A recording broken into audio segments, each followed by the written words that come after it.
উঠেছিল সবকা সাথ সবকা বিকাশ।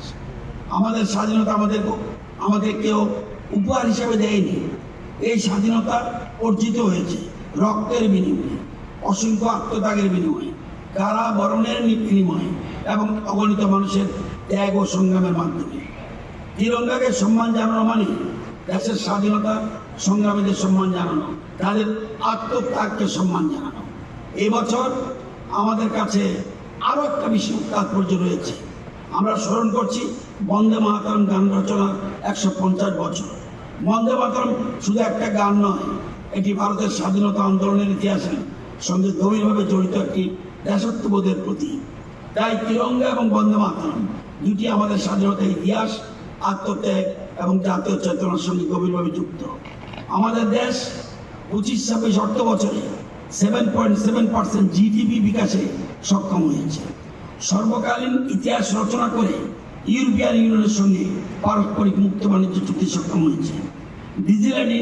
ডিজিটাল ইন্ডিয়া প্রধান হাতিয়ার ইউনিফাইড পেমেন্টস ইন্টারফেস, যাকে ইউপিআই বলি, সমগ্র বিশ্বকে অবাক করে জানুয়ারি 2026 সমকালীন 21.70 বিলিয়ন লেনদেন করতে সক্ষম হয়েছে, যার আর্থিক মূল্য 28.23 লক্ষ ক্রোড়।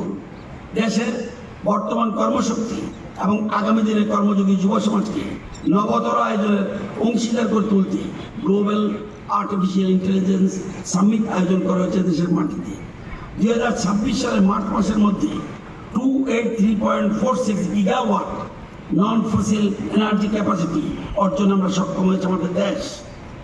এর মধ্যে সোলার পাওয়ার থেকে শুরু করে নিউক্লিয়ার পাওয়ার পর্যন্ত সমস্ত কিছু রয়েছে। ভারতের যুবশক্তি তাদের প্রাধান্য প্রমাণ করে 2026 সালে কমনওয়েলথ গেমসে 13টি স্বর্ণপদক, 17টি রৌপ্য পদক এবং 9টি ব্রোঞ্জ পদক নিয়ে মোট 39টি পদক জয় করেছে। এর মধ্যে আমাদের ত্রিপুরার মেয়ে অস্মিতা দেও রয়েছে। এরাই আমাদের দেশের প্রকৃত বিকাশের শক্তি। আমাদের মূল লক্ষ্য 2047 সালের মধ্যে ভারতকে বিশ্বের সবথেকে শক্তিধর দেশ হিসেবে গড়ে তোলা।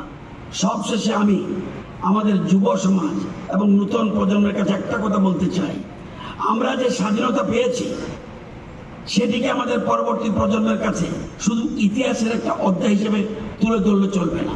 তাদের বুঝতে হবে এই দেশ আমাদের অস্তিত্বের অংশ। আমরা চাই আমাদের সন্তানরা দেশকে ততটাই অনুভব করুক যতটা তারা নিজেদের আত্মাকে অনুভব করে। তারা যেন দেশের সাফল্যে আনন্দিত হয়, দেশের সমস্যায় উদ্বিগ্ন হয় এবং দেশের উন্নয়নে নিজের ভূমিকা পালন করার সংকল্প নেয়। আমাদের পরবর্তী প্রজন্মই ভারতকে আরও অনেক উচ্চতা নিয়ে যাবে।